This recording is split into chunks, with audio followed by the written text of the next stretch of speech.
Tak ako v Drážďanoch musíme vidieť Svinger a v Paríži Eiffelovku, tak potom neodmysliteľnou súčasťou dovolenky v Thajsku je návšteva miestneho masážneho salónu a zážitok z pravej thajskej masáže. Ako tak prechádzam po tej pláži, vidím aj masážny salón, aj s cenami, ale tu sú také ceny stále, aspoň pri mori. No pozrieme sa na to, že ako to vypadá.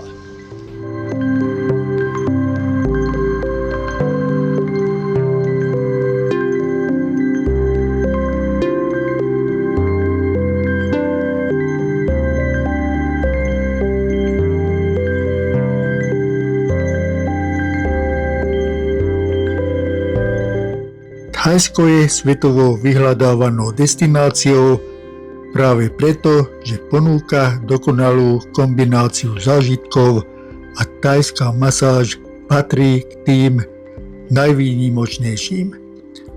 Korene tejto terapie siahajú do roku 2500 pred našim letopočtom a jej účinky sú tak overené tisícročiami a neustálým zdokonalovaním. Tradičná thajská masáž nie je len masírovanie svalov a klubov, je to hĺbková práca akupunktúrnymi bodmi pozdĺž 10 energetických dráh, ktoré sa nachádzajú približne 2 cm pod pokožkou a prechádzajú celým telom. Thajská masáž prináša telu okamžité nabudenie energie, celkové osvieženie a hĺbkovú stimuláciu organizmu. V súčasnosti sú veľmi obľúbené aj thajské masáže s využitím prírodných olejov. Pri nich sa kladie dôraz na maximálnu čistotu a výhradne prírodné zloženie produktov. V súlade s princípmi ajurvédy tak telo nezaťažujeme škodlivými látkami, ale naopak pomáhame rozprúdiť jeho životnú energiu. Konštatujme, že thajská masáž je známa aj ako Nuad Boran. Masíruje sa na špeciálnom tvrdom matraci.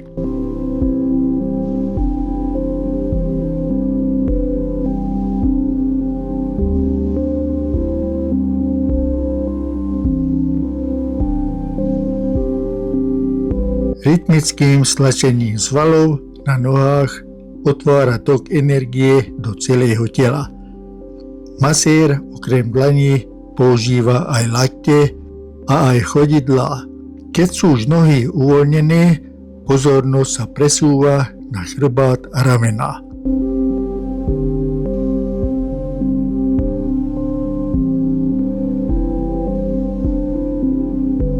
Praktizuje sa aj masáž šíje na uvoľnenie krčnej chrbtice. Jemné krížové pohyby na spánkoch a pokožke hlavy pôsobia proti bolestiam hlavy a stresu.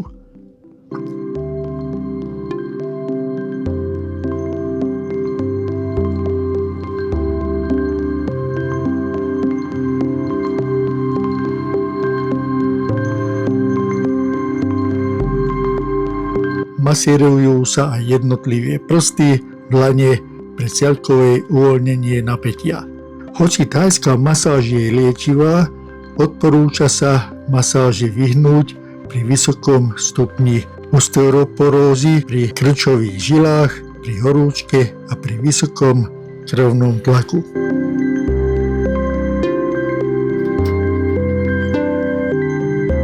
Nezabúdajme, že certifikovaný thajský masér musí absolvovať minimálne 150 hodín náročného tréningu a najlepší terapeuti až 800 hodín v jednej z oficiálne schválených škôl na trénovanie nových masérov a zapísať sa na oddelení Ministerstva zdravotníctva.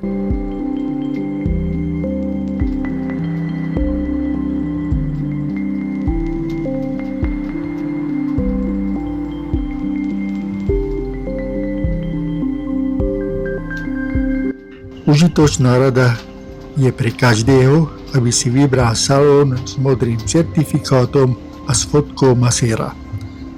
Cudzinci v Thajsku nesmú vykonávať masáž.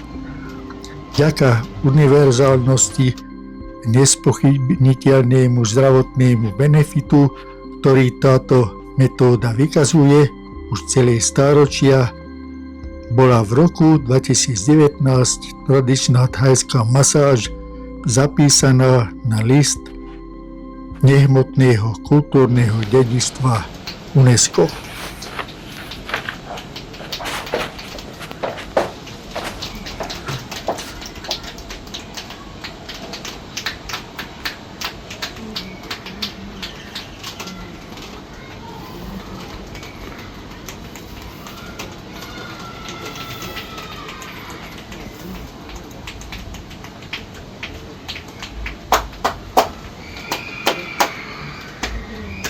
Masáž sa zvyčajne končí krátkým vytrasením končatín a jemným poklepaním po chrbte.